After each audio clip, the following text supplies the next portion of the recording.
আমসত্ত্বগুলো রোদে দিয়েছি, কালকে দেওয়া হয়নি কিন্তু আজকে দিয়েছি। তবে কালকে আমি এই রেসিপিটা কিন্তু শেয়ার করি নাই, শুধু সেদ্ধ বসিয়েছিলাম। অনেকে কমেন্ট করছেন যে আমসত্ত্ব রেসিপি অনেক সুন্দর হয়েছে। আসলে ভিডিও না দেখে এভাবে কমেন্ট করা ঠিক না, যতটুকু দেখবেন ততটুকু কমেন্ট করবেন। যাই হোক, আমার গাছে অনেক বড় একটা লাউ হয়েছে, এই যে দেখেন, মাশাল্লাহ অনেক বড় হয়ে গেছে। আরও আগে কাটা উচিত ছিল, একা মানুষ তো সেই জন্য আর কাটি নেই। আজকে হচ্ছে ঝুমো আসতেছে, সেই জন্যই কাটতেছি। বেশি মানুষ না হলে লাউ, এত বড় লাউ কীভাবে খাবো আমি, সেই জন্যই কাটিনি। যাই হোক, আজকে লাউটা কাটবো।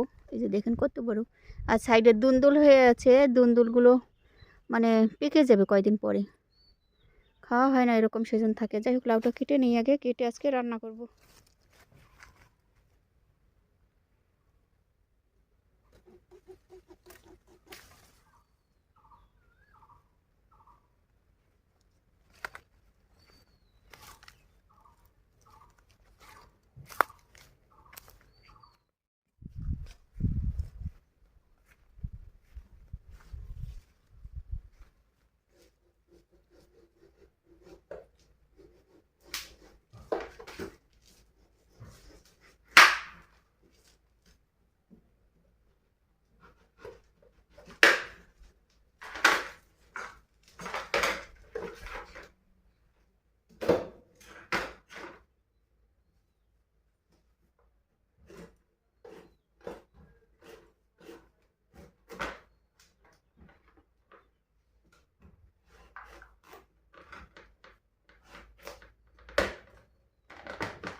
আসসালামু আলাইকুম, সবাই কেমন আছেন? আশা করি যে যেখান থেকে দেখছেন সবাই ভালো আছেন। আলহামদুলিল্লাহ, আপনাদের ভালোবাসায় আল্লাহর অশেষ রহমতে আমিও ভালো আছি। তা বন্ধুরা, মাটির চুলায় বড় হাঁড়িতে আজকে ভাত বসিয়েছি। কারণ হচ্ছে আমার মেয়ের জামাই ওরা আসতেছে। আর ভাতটা বসিয়ে দিয়ে চিন্তা করলাম, একটাই তো মাটির চুলা, ওটায় ভাত হওয়ার পর তরকারি রান্না করতে আমার অনেক লেট হয়ে যাবে।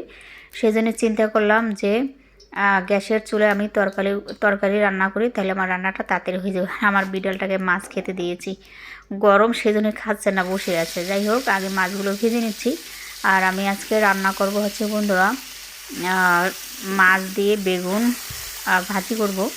আর হচ্ছে লাউ, তারপর হচ্ছে শোল মাছ, এগুলো ছোটো ছোটো শোল মাছ, কিন্তু বড়ো না।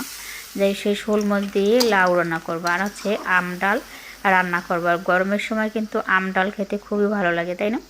যাই হোক, গাছের আম কিন্তু আমার গাছের আম দিয়ে আজকে আমি আম ডাল রান্না করব। আর এদিকে বন্ধুরা, এই যে আগে প্রথমে আমি লাউটা বসিয়ে নিচ্ছি, মাছগুলো কষি, এমনিতে তেলে ভেজে নিয়েছি, একটু কষিয়ে নিয়ে তারপর ভেঙে দিয়েছি। লাউয়ের ভিতর কিন্তু শোল মাছ বলেন, টাকি মাছ দিয়েও রান্না করা যায়।